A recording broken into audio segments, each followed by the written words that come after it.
Welcome to this episode of the Strong Kind Podcast. This episode is with Meagan Schwarzrock. Meagan is a pelvic floor physical therapist. She is someone that has gone through her own journey with pelvic pain to now helping other women and folks with pelvic floor dysfunction navigate their body. We had a really great discussion oriented around the pelvic floor and rehabbing and training. We also talked about things like perfectionistic tendencies and all or nothing thinking and nervous system regulation, and what those things often mean. It was a really great discussion. We touched on a lot of important pieces there, and we also talked about Meagan's journey. So I really hope you find value in this episode. Thanks so much for being here. If you are interested in rehab or performance coaching with Strength and Kindness Coaching, please reach out to me on Instagram at Dr. Dave Strength and Kindness. Thank you so much for being here. Appreciate it. Peace. All right, Meagan Schwarzrock. Do you want to be called Doctor? Dr. Meagan Schwarzrock? Let's give you that. I'm No. always like, I just don't care, right? Like, it's nice to have like that title, but also like to some extent, I still go through the like, well, I'm not a medical doctor. I Yeah. am. I think it's important to believe in our credential, right? But yeah, like, okay, let's start there. What was your journey to becoming like a physical therapist? Like, what made you decide to go that route? Oh, wow. It's actually started in high school. So I knew fairly early on that I wanted to be a physical therapist. And that I played sports in high school, college, volleyball in high school and college, and then track just in high school. And I never truly got injured. I feel like most people's journey into physical therapy school is they got injured, they went to PT, and then they realized they liked it. I just liked the idea of healthcare and fitness and being able to blend the two together. I knew I could never be a nurse because I get grossed out super easily. But now I'm a pelvic floor PT. So sometimes people are like, well, isn't that gross too? Uh, No. No, I mean, yeah. Yeah, let's just be honest though. Bodies are kind of gross. Like we fart, like I sweat constantly. Like, like yeah, like people I feel so bad when the hygienist is in my mouth for like 20 minutes when I go to the dentist. Like I don't think I could do that. Not because my mouth is like super gross, but it's like you're literally like, even when I do a good job, it's like you're taking Mhm. the plaque off or whatever you're doing. You're cleaning me up. It's like yeah, that's almost worse than me than like a lot of things. Anyway, let's go. Keep going. You're doing good. Okay, where was I? But honestly, so I was torn between being a physical therapist and then almost completely opposite, going into like architecture or interior design. And a Mhm. lot of the classes I took in high school in terms of the electives were that route. But then I was like faced with a decision. I was like, I don't like the insecurity of like being an interior designer. I'll go the physical therapist route. And like here I am now, I own my own business. So it's not Yeah. like I have the security of that anyways anymore. But then yeah, so college, I still knew I wanted to be a PT. I always kind of thought sports ortho PT. But then when I got to graduate school, I didn't realize pelvic floor physical therapy was even a specialty within PT until I literally got to grad school. I was like, okay, something is wrong here. And B, I had been dealing with pelvic issues throughout college and saw multiple doctors. And not once did I get referred to a pelvic floor therapist. So that essentially sparked my interest into the pelvic floor physical therapy world. And here we are. So like there's I'm gonna ask you like there's a lot of threads to untangle there. So when it came to like we'll just start with I'll just come back to a few things, but like yeah, not getting like referred. This is the big problem in our day and age is like we don't get put on a path to figuring out what's going on, right? But and then there is also the reality of sometimes we get put on a path that path is not actually helpful, right? Right. So, what do you think looking back on like your journey, if you were gonna like help yourself better, what would it look like now? Does that make sense? I think so. To be honest, I didn't really do my fair share of research. I kind of just let the medical system tell me who it was I had to see and where to go. And I never really questioned it.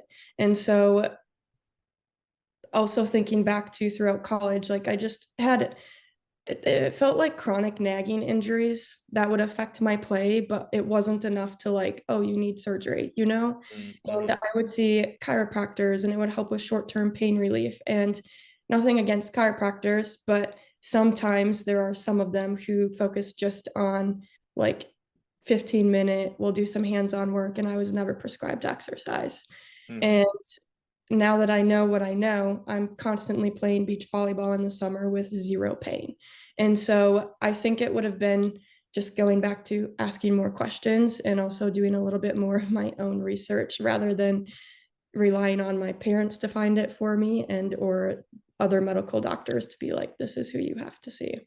Yeah, yeah. I think there's elements of well, I hope that the new wave of like healthcare and like I don't know, because it's still there's still constant bombardment with like stuff that is like passive. And it's not Mhm. that that stuff is bad, it's just touted as like a solution where it's like it's probably part of the overarching equation. Like um but even what was your big was there a big change in like perception of like what being a physical therapist might be and then what it actually is to in your brain or what it could be? Yes. So when I like going through PT school, having to get your shadow hours, I thought PT was just very much focused on hands-on care. Like that's what set us apart, and that was the main driver to getting our client success. But now knowing what I know that that really isn't all that true. There's some truth to it. And yes, it's a tool and it can help accelerate the recovery process, but it shouldn't be a stand, or I believe it shouldn't be a standalone treatment. And the way I treat patients, yeah, it looks much different. I like to incorporate a more holistic approach. And I actually do a lot of hands off stuff. And I see some clients who I work with 100% online. And if you would have told me, honestly, when I was in PT school, I knew that there were some people doing that already. I was like, how does that even work? Like, I just don't understand that. Because even in PT school, right, the big emphasis is on the hands-on stuff. Mm-hmm. And yes, I still think it's helpful, but it's my perception or perspective of how I treat patients has changed a lot since graduating. Yeah, I think so much of it is where people think that the value is in the hands-on experience. It's like, and I'm not saying that there's no value there. I personally don't find a ton of value in it for myself, and for like, and even like for my own experience with like managing health, like having someone's hands on you is not like in the top 10 of things that I think are necessary for quality health. Can they be advantageous for periods of time? Yes. Do I like love a good massage? Yes. Like a lot of that is just me understanding like the like my own physiology of like I sometimes need to be like so told to rest and like laying on a table for an hour and having somebody give me a really good massage is one way to like somatically help me, right? Meaning like help my body, right? But that was always that was a big piece of like it was a piece of frustration in PT school for me was like I just don't know if we're doing what we say we're doing. It wasn't even that it was that we what we said we were doing was like we're doing all these things, which Mhm. like most of the evidence is like that's not actually what's happening, right? And that was what was frustrating to me, right? So Um, you came to that realization in PT school. yeah, yeah. Because it just didn't feel like I just felt like I was being like kind of told to believe something that just didn't make sense. You know what I mean? Like, but I was 27 when I started PT school. I had been a trainer. Like I went to PT school because I I had been a CrossFit coach and I saw that the number one thing that like people struggled with was that their body would start hurting and they didn't know how to modify, right? Or they didn't know how to keep going. Um, and to some extent it's like that's what I think we should be doing is like helping people figure out how to keep going.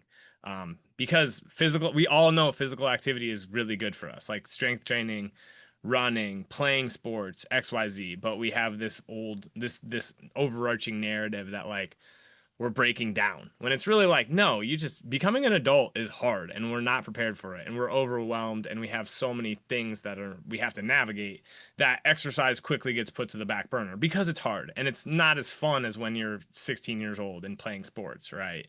Um, let's like okay, so like tell me because you mentioned playing sports. Like, do you still have like an athlete identity? Like, is there still that inside of you, or has you have you like buried that at all?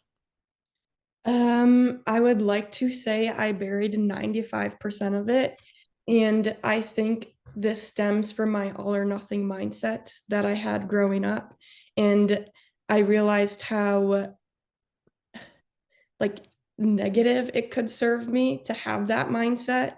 And so no, yes, I still have the athlete in me. I play beach volleyball. I like to play tennis, but now it's less from a competitive standpoint and more just from like a social aspect. And it's fun getting my body moving. And I would say it took me years to overcome that athlete mindset. Not saying that it's bad, but the way I had the athlete mindset and the way I approached things, it was like, if I'm not giving it 110%, or I'm not literally physically almost dying at the end of my workout, then it didn't count. And then it just wasn't enjoyable anymore.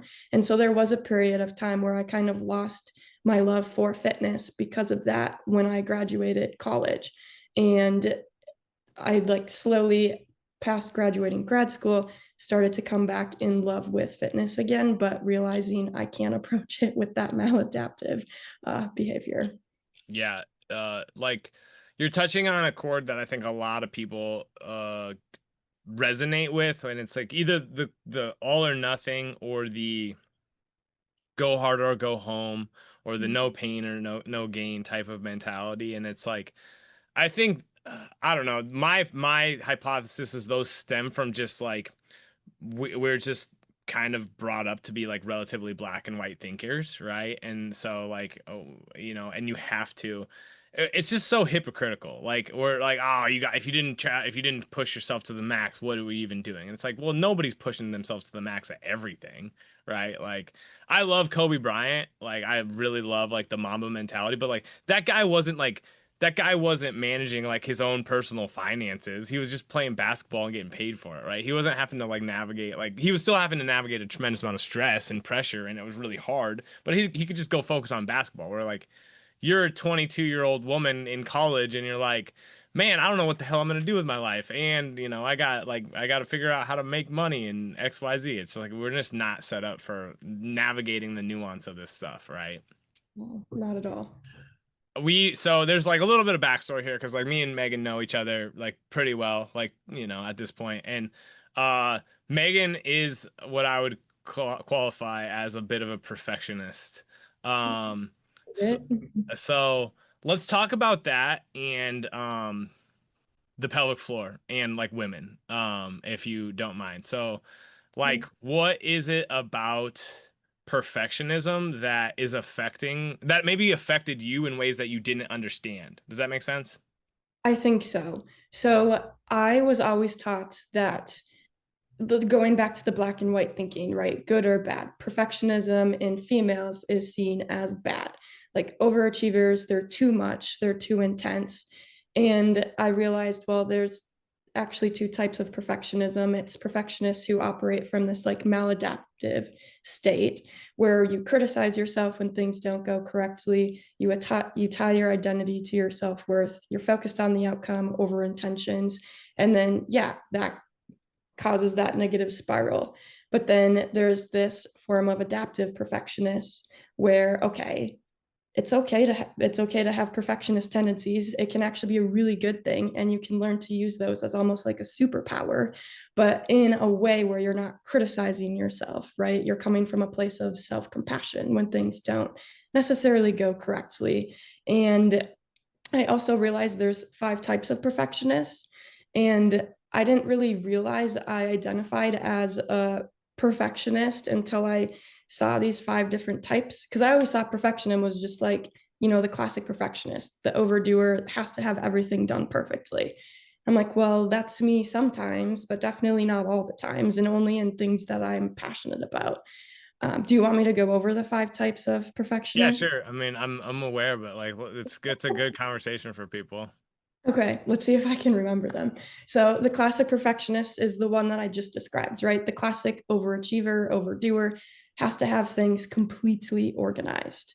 And then there's the Parisian perfectionist, which I definitely relate to, which is essentially wanting to connect with others. So they want to be likable. They want everyone to like them. Hmm. And then you have the intense perfectionist, which is maybe like the boss who is super intense, who needs everything done by a strict timeline.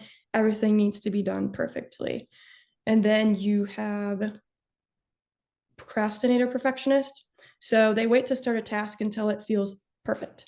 And Mm. then you also have what's called, I think this is the last one, right? 5 messy perfectionists who love starting tasks, but they hate completing them because the fun part is starting the task and it's not as fun to actually complete the task.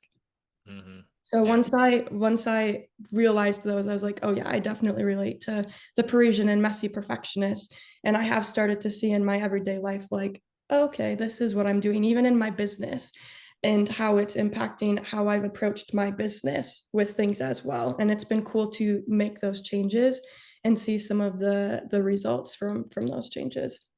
That's a really important overarching point with so much of like, I mean, even in how we work is like helping people like zoom out and like just see patterns that maybe are leading to things that people don't want. Sometimes those patterns are just thinking, right? Of the way people are thinking about the problem. So much of our narrative in like the healthcare space is like that people just they go down rabbit holes of like that they're broken or like that this thing that they have is not going to get better. And then they get unfortunate advice like, let's be honest, my wife Mary is also a pelvic floor therapist, and like she talked to somebody yesterday that at their 6 week appointment, it was just basically like, all right, you're good to go. Like you're, like, but it was also, I think they kept emphasizing something that Mary's like, it's just, this wasn't important for them to emphasize. That was,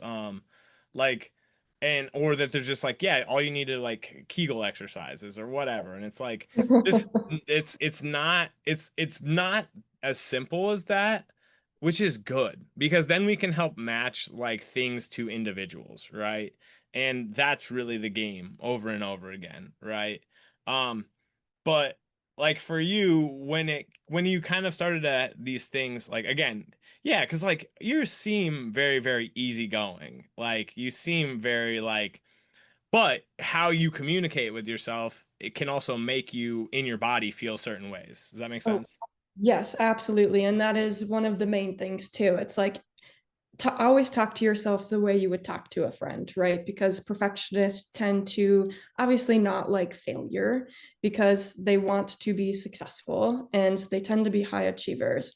And when we don't get said outcome, it's like I always try to now stop myself because I did catch myself in these patterns, talking to myself very poorly. And it's like, oh my gosh, I would never say that to a friend. Like, if this happened to a friend, I'd be like, oh, it's okay. Like, nice try. This was your first attempt, but you're still learning and you'll get it the next time. But I would never say that to myself. And so it's little things like that that can really help go a long way. And especially when it comes to pelvic floor issues and like the one in particular that's standing out to me is pelvic pain. It can go a really, really long way.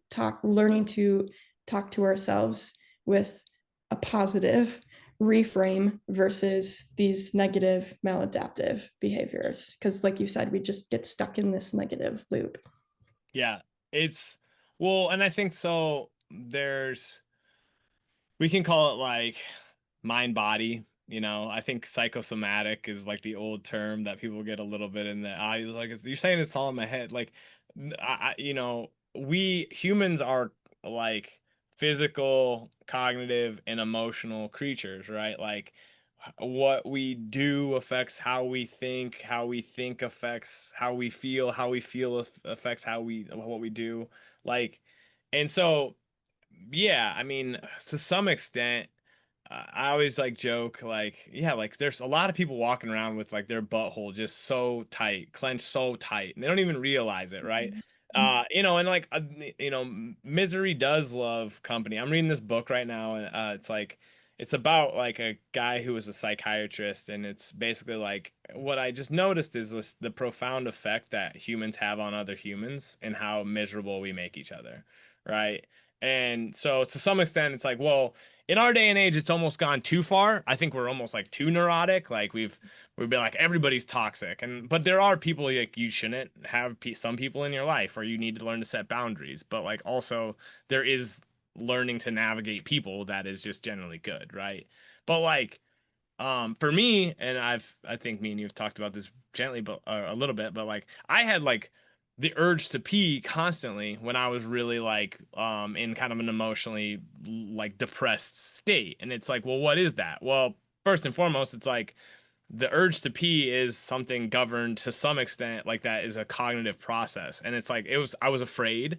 Like I was afraid of my body, I was afraid of life, and like, I would try to go to pee, and it's like I would pee and then it would be like I still have to go. And it was like, what's that about? Like women have that same thing, like that urge.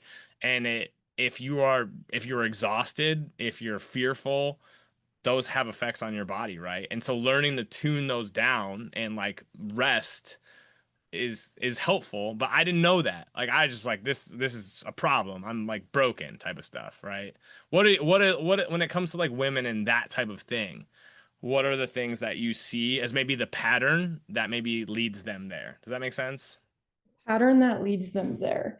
Uh, the doer. It's very common, and like I like to classify them as the doer. So they're always wanting to do more, always needing to do more, feeling like they're working towards a goal.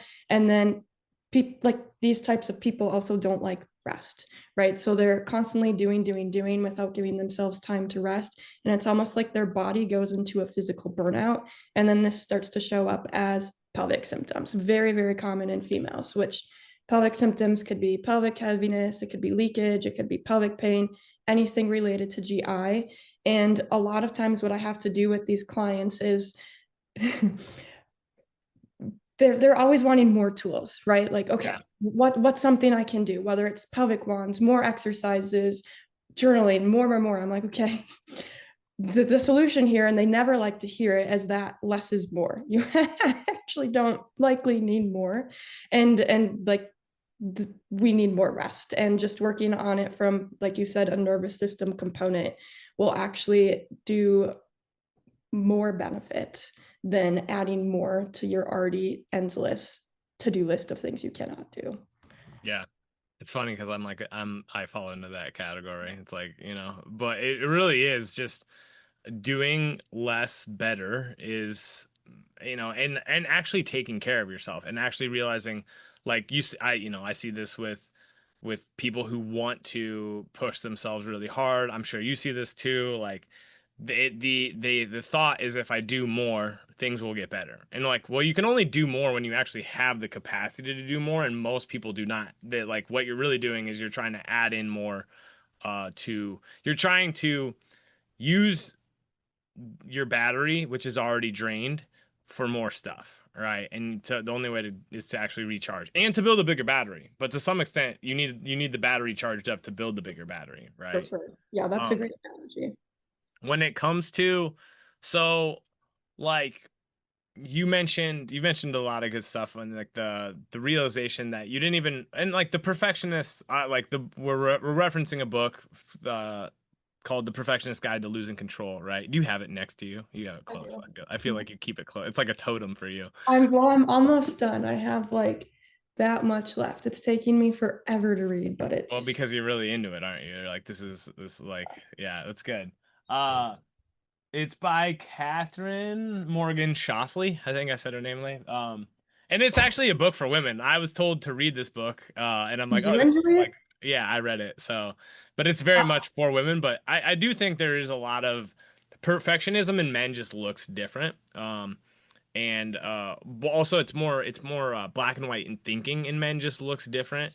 But there's a lot of overarching trends that I think are super helpful.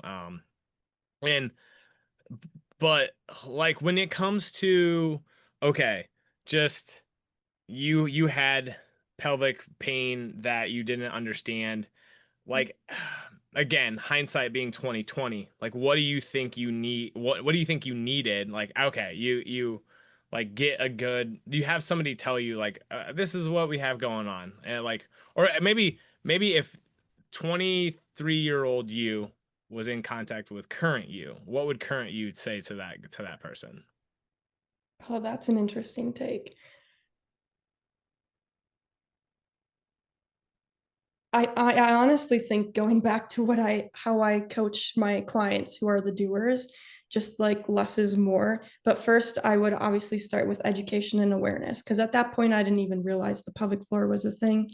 So I Hmm. still think it can be helpful to realize you have a pelvic floor and how deeply connected it is with your nervous system and just outside of what you're physically doing to your body. Like literally how you talk to yourself, how you approach your day, how you approach like when I was in college, how I would approach getting ready for practice and like the outcome I would set on a certain game or I was a setter, the outcome I would set on having a certain number of assists in a game and realizing okay, it that's really not the important stuff here.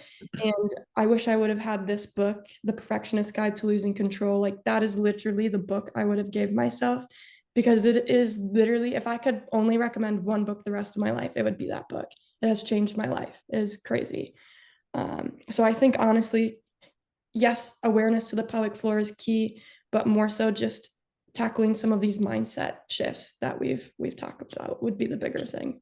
You brought up something that I think we should have done earlier. I should have led us to doing earlier, which is that like a lot of people don't even know what the pelvic floor is. So like let's just talk about that and the understanding of why the pelvic floor in women is such a key thing to manage, and then even like how it affects men as well, because let's be honest too, like there's a lot of dudes out there who think they have erectile dysfunction, and it's like no, you just have like a lot of stress and dysfunction with like your physical activity and fitness and stuff that is health oriented but also pelvic floor oriented. Yeah, absolutely. So the pelvic floor commonly gets to refer to as the pelvic floor like it's one muscle, but it's actually a bunch of little muscles that make up the pelvic floor. And it sits at the floor of your pelvis, given the name pelvic floor. And it plays a very, very important role in supporting your pelvic organs. So think bladder, uterus, or prostate if you're a male, and rectum. And so that being said, if there's just like any other muscle, right? The pelvic floor is a muscle. There can be tightness, there can be weakness in coordination. If our nervous system is constantly in overdrive, it can live in this clenched state, like it's guarding us, trying to protect us, and that can lead to issues related anything to bladder, uh, intercourse, and GI issues. So constipation, diarrhea, XYZ. And in females in particular, there's just the reason women are at higher risk of developing pelvic floor dysfunction is because we get pregnant or we can get pregnant, right? And so pregnancy and postpartum childbirth, also going through menopause, so those change in hormones really set us at increased risk of developing pelvic floor dysfunction. Yeah. Women also have shorter urethras than men in general, which is like makes it there's a length of their urethra. This is something I just like I was like, oh yeah, it makes so much sense. But like, yeah, like if there's pressure and the length of the tube is not very long, it is more likely to have leakage, right? Like that's kind of the simplest way to say it. But like it really is.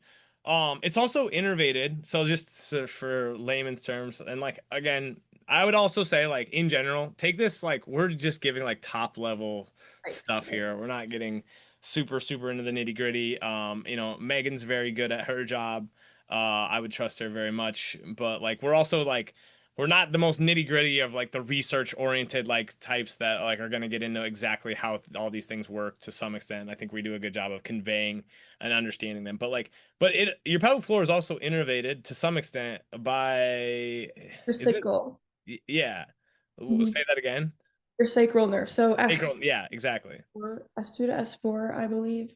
Maybe Yeah. this one. Which there's some autonomic, I mean, there's autonomic stuff in a lot of this stuff, but basically like your fight or flight mechanisms of your body have, I mean, they have an effect on pretty much Mhm. everything. But like in general, like this is why I always go back to this. It's like when animals are afraid, they pee, then they run, right? When humans are afraid, we have to like not pee our pants. right? And we have to not run, which I think is there's something to that where we don't have like a cyclical like feedback loop that again, this is all conjecture, folks, but like I was just like, oh, it kind of makes sense because I'm scared shitless in my brain right now.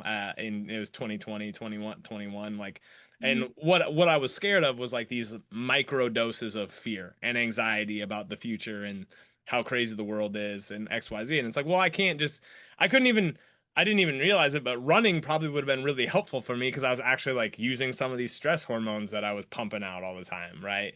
And this is also why exercise is so powerful for us because like we move and we it changes our state, right? And so maybe that's a good segue into like exercise for women navigating pelvic floor dysfunction and why so often it was like we'll just do Kegels and it's like well like that's not a great prescription. Correct. Yeah. Kegels, like you Google pelvic floor exercises, and I guarantee you the word Kegels will be the number one thing to pop up. And it is very frustrating because if we just think of any other muscle, what muscle do we just sit there and clench and unclench all day long? We don't. And so for some reason, we have said that that can be helpful for the pelvic floor. But what's actually helpful is moving it through its full range and learning to use it with our breath, managing intra-abdominal pressure. And so, literally, exercises you're likely already doing are moving your pelvic floor. Squats, lunges, even an overhead press, because if you're focusing on your breath, your diaphragm and pelvic floor, they're like best friends. And our pelvic floor moves with our breath. And so you could literally learn to train your pelvic floor with every single exercise, whether it's an upper body or a lower body exercise. But social media loves to complicate it and be like, these are the 5 best pelvic floor exercises. And while some might, yes, recruit the pelvic floor a little bit more, I don't think we have to get as complicated as that. And it's more just about learning to be aware of your pelvic floor, learning how to engage it, building that mind muscle connection. And then you bring that with you into your everyday fitness. Why is it important to be fit for like pregnancy and motherhood? Oh my gosh. That's a great question. When you think of pregnancy and childbirth and even postpartum recovery, I believe that is the biggest physical event our bodies will ever go through as females. And there's a lot of postural changes that occur with pregnancy. And if we have the stability and strength to support all of these changes our body goes through, it's setting you up for a better pregnancy with less aches and pains, keeps you active. With my clients, a lot of them don't even deal with pelvic issues because we're staying active in pregnancy. They're even solving pelvic issues in pregnancy before they give birth. And then when you think of birth, your baby has to pass through your pelvis and also your pelvic floor muscles. And your pelvic floor muscle can be trained. So, yes, there's a lot of birth that is outside of your control. But from a muscle standpoint with the pelvic floor, there's a lot in your control. And you can learn to essentially have it stretch, relax, because that's what needs to happen for baby to come through.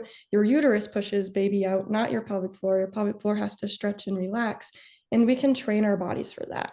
And all of that combined through pregnancy and childbirth will ultimately, hopefully, set you up for a better postpartum recovery. You might go here into postpartum recovery versus here. Not saying postpartum recovery is going to be easy by any means, but you'll at least go into it with a bit more strength than if you did nothing at all. Yeah. I think one of the overarching things that I just like life is pretty much just this continuous like benefit analysis type of, risk reward, risk mitigation type of thing, but like it's really simple, but like being strong and fit for you, for like my capacity for is like different than a guy who is gonna play linebacker in the NFL, right? Like, your capacity is different than a woman who's been running marathons for 15 years, right?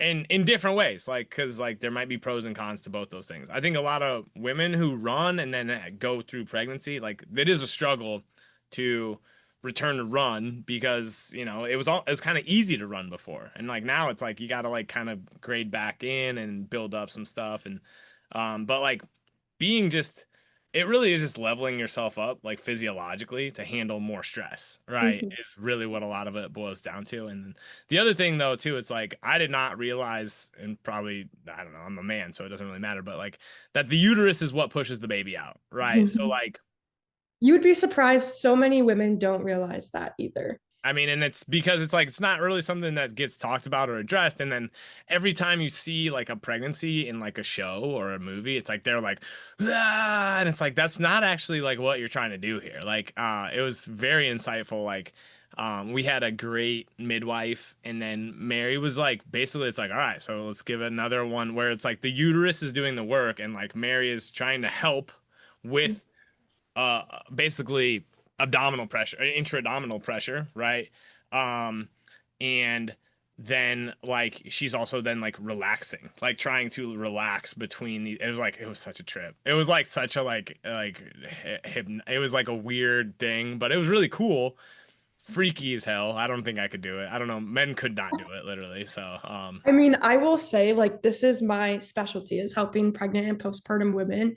And I am still terrified of giving birth. I I think mean that's it's just a normal fear, I right? mean, pregnancy is a very anxiety inducing time because it's so, even though there's all the information out there, I had multiple people who were like, dude, you're going to do fine. You literally are going to figure it out as you go. Like we read books and there's a few books that I think are very helpful for like having the baby, like meaning like the first 6 months of like routines and structure. But like pregnancy's super anxiety inducing. Like, what'd you say? Or lack thereof when you said routines and structure. Yeah, or like or just managing. I mean, so much of it is just like I just literally compartmentalize my day and be like, all right, just do what you can today. And if I think that's really the game of entrepreneurship, which I think we can talk about here in a second, is like just win the day as best you can and realize you're gonna have some ups and downs. But like the 9 months of pregnancy, like where you just don't know what's gonna happen, and like the first 20-ish weeks, like miscarriages happen, like stuff, and it's scary and unfortunate, but like it occurs, and like you can't really control it.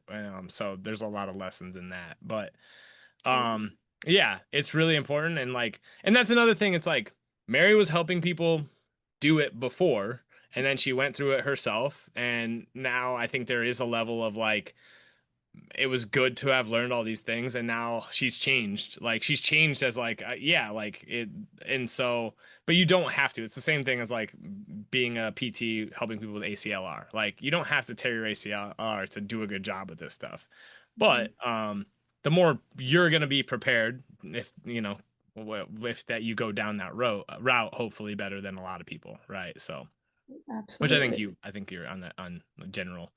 Like motherhood's a cool thing, so fatherhood's a cool thing. So Mhm. let's talk about entrepreneurship. Like tricky segue right there.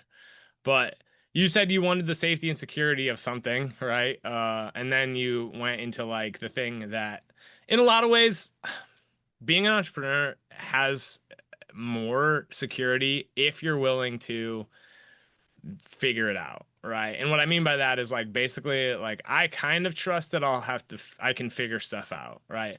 Now, every day I'm almost like shit, what if this just goes away? Like Mhm. Mhm. but what has it been like for you becoming an entrepreneur, and why do you I think you enjoy it now. So like why do you enjoy it? Now there's glimpse of enjoyment. No, I'm just kidding. Yeah, it was, I would say, the first. So I've a year ago in June, I quit my job. So I've been full time as an entrepreneur for what, a year and 2 months. And the first 8, 9 months, it was just that constant roller coaster. And I didn't really know how to handle the emotions of the highs and lows, but more so the lows, which can be a really, really scary thing. And honestly, like reading that Perfectionist Guide to Losing Control has helped me a lot, listening to obviously other podcasts on mindset. And I've gotten to a point now where I can stay pretty level and not let it's like going back to like, yeah, it feels like this could all go away in a second. So like you come off of a PR month, which I literally just had last month, and my first thought was, crap, now I have to this is the new number I have to hit. And Hmm. like I constantly catch myself in that frame of mind. And then it's learning how to reframe it. Like, oh, I get to hit this new number and it's okay if I don't get it right away. So I don't even remember what your original question was. I mean, I think to some extent it was that is like the game, right? Because so much of it is like you want to go out on your own because you want to do things the way that you see are doable, right?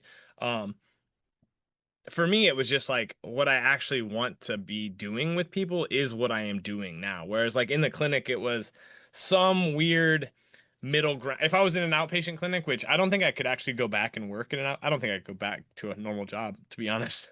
No. But if I was, it would probably be something more like an inpatient rehab where it's like you're working with people and you're like doing longer, like their, stroke and like basically deconditioning type of stuff with older folks because that was just enjoyable for me and it wasn't like people don't expect to be fixed in those scenarios, right? They don't expect their pain to go away. Where it's like when somebody came in from ortho like into an ortho clinic, it was like, yeah, make this go away, right? And it was maybe that was just in my own brain, but it's like, well, that's not how this works. It's like if you're a runner, I don't have really any ability to help you navigate this very well, right? But then it's the same thing where you see glimmers of it being good and then you get like you have you get your first client you get to the point where it's almost like this is sustainable. I see how this is sustainable. Then you go through like a low of being like, oh crap, like okay, and then you got to like get better, right? And it's really like you said, just learning to navigate those like last week it was like a great week from like just my how I felt and what I was getting done, and like this week is just I'm going back through like a wave of like creativity feels like it's low, right?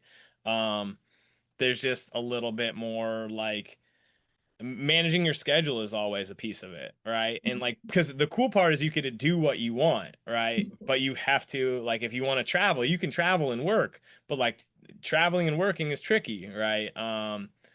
It's like it's a lot like school in my brain, right? It's like, hey, these are the things you got to get done to get XYZ. So you got to figure out how to do those, but like in that you have to control the variables and that can be really tricky, right? Oh, absolutely. I remember when I first quit my job, I was like, oh my gosh, I have so much time. And then Parkinson's law obviously got the best of me. And I'm like, oh my God, where'd the day go? I didn't do anything. And I started around like 2 p.m. And yeah, time blocking has been extremely helpful for me in that realm. But more importantly, like time blocking by my energy, which Yeah. like you really do learn a lot about yourself by being an entrepreneur.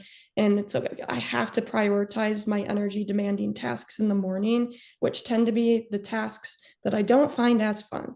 Like going back to the whole like I definitely identify as a messy perfectionist where I love starting things and I don't like finishing them.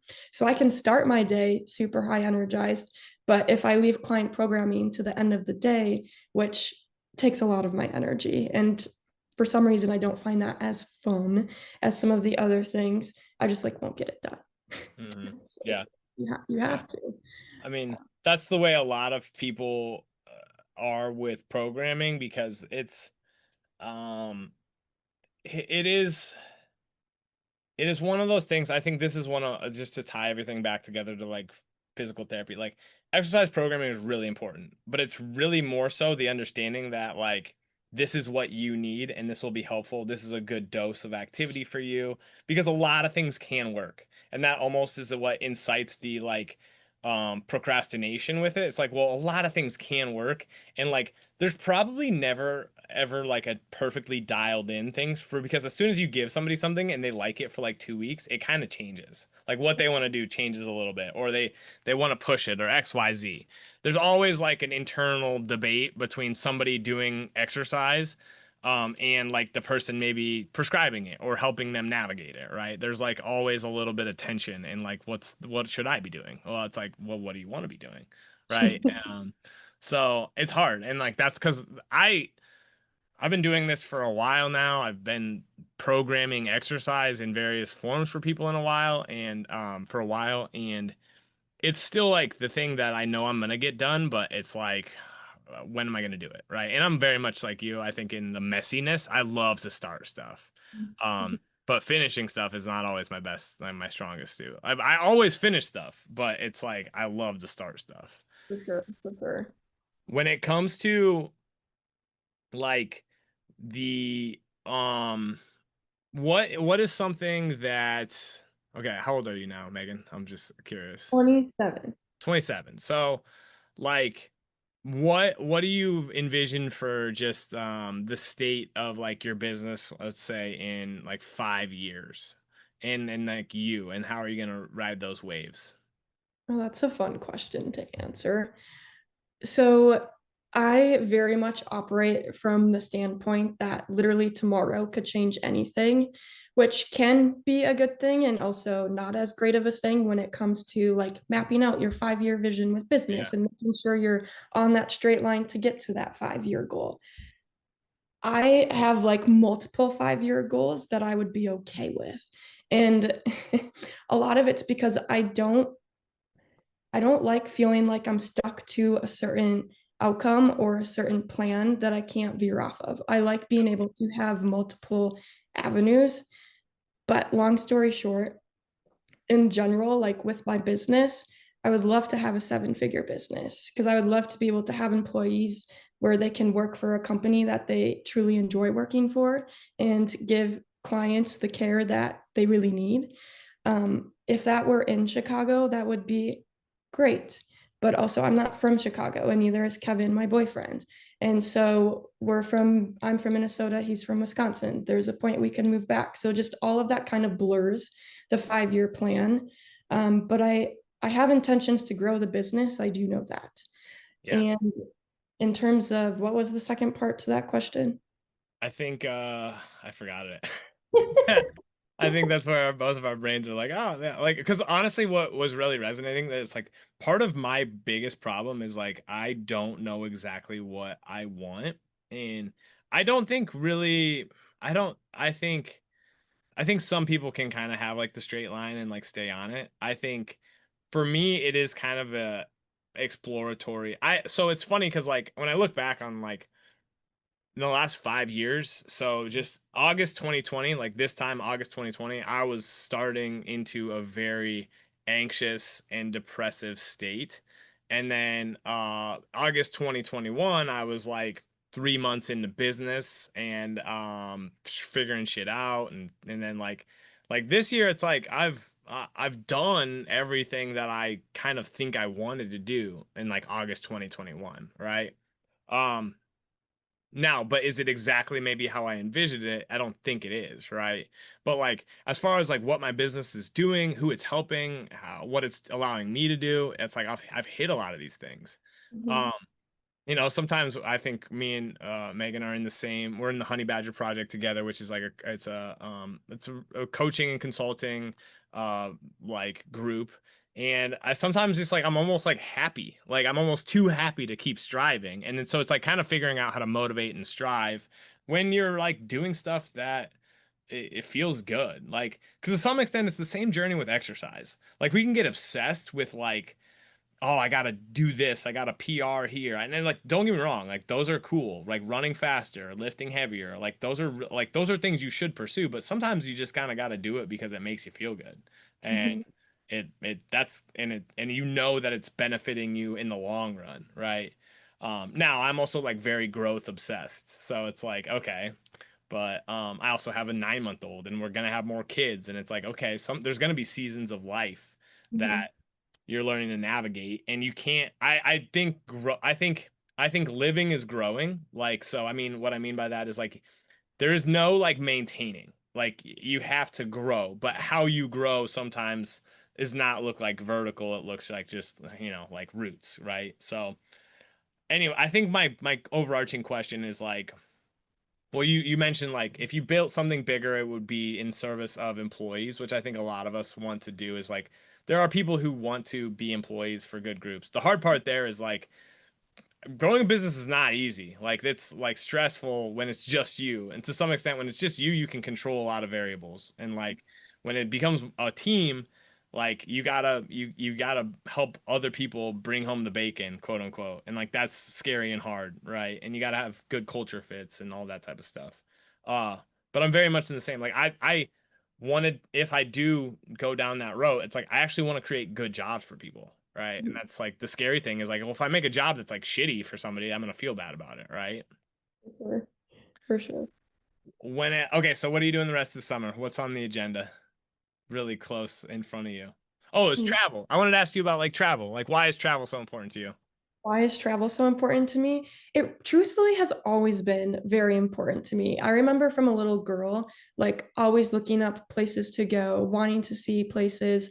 And like the first far away place I went to was Disney World. And in like fifth grade, and I literally fell in love with traveling. And so ever since then, I've just had this deep desire to travel. And in college, that's truly when I started traveling more around the world and outside of the country.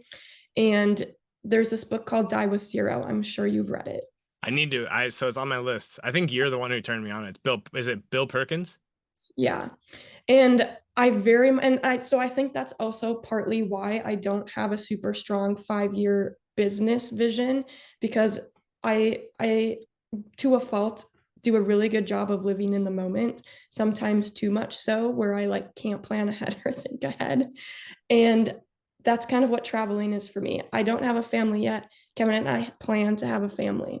And yes, you can still travel with kids. You just went on a vacation with Finn. But I mean, I'm not to that point yet. I'm just an observer and I think it's different traveling with the kid than when it's just you Oh, and your it's spouse. super different. Me and Mary, like, we would just go do whatever the hell we wanted, and now Yeah. it's like it's still cool and it's very fun. It's And just it's fun very to show them around. But yeah, it's a different. different type of travel. I hiked that kid up like a 2.5 hour hike is very different than if it was Mhm. just us two. And it was Yeah. still fun. It was really cool. It was a good challenge. Mhm. Everybody who like saw me carrying like him up this thing was like, "Great job, Dad." And I'm like, "Yeah, okay." But like, and that's literally why I do this stuff. It's like why I train because it was fun.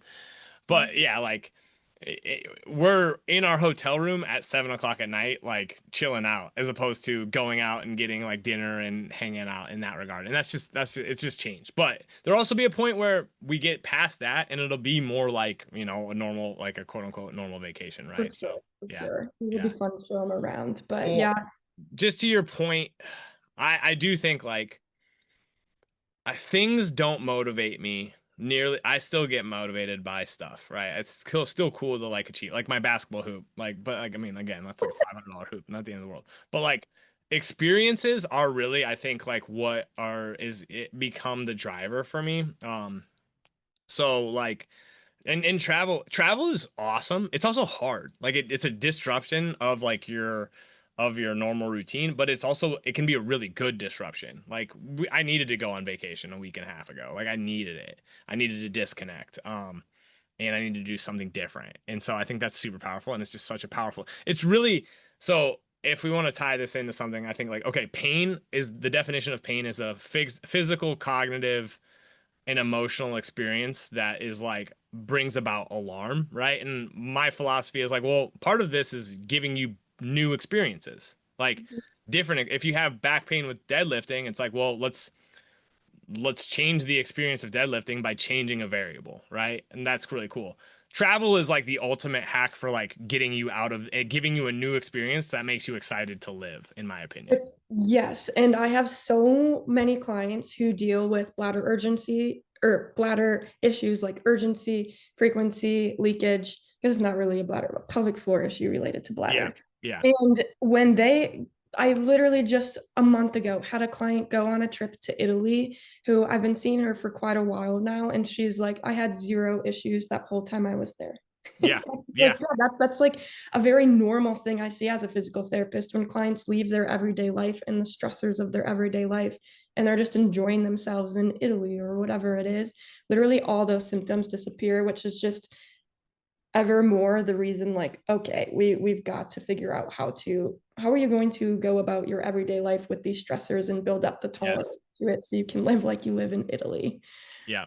Yeah. No, that's the vacation phenomenon is huge. The travel, it's like how did you feel like when people are struggling with stuff that Doesn't mean that the physical components of it are not real. It means that the physical components in combination with the environmental and the psychosocial components like they light the fire, right? And that's some of the stuff that is really powerful for people, right? It gets you out of that. It gives you a glimmer of hope, right? So um all right, Megan, this has been awesome. I would keep talking to you for a long time, but I think this is a good place to end. Where can people find you? Yeah, they can find me on my Instagram account. I'm the Pelvic Confidence Doc. And if they wanted to work with me, I see women locally in Chicago as well as 100% online. But again, you can find all of that information on my Instagram. I love it. I appreciate it. Thanks so much for being here. Have a good Tuesday. Enjoy your time in with family, Thank and you. we'll talk soon. Awesome. Take care, Jake. Peace. Bye.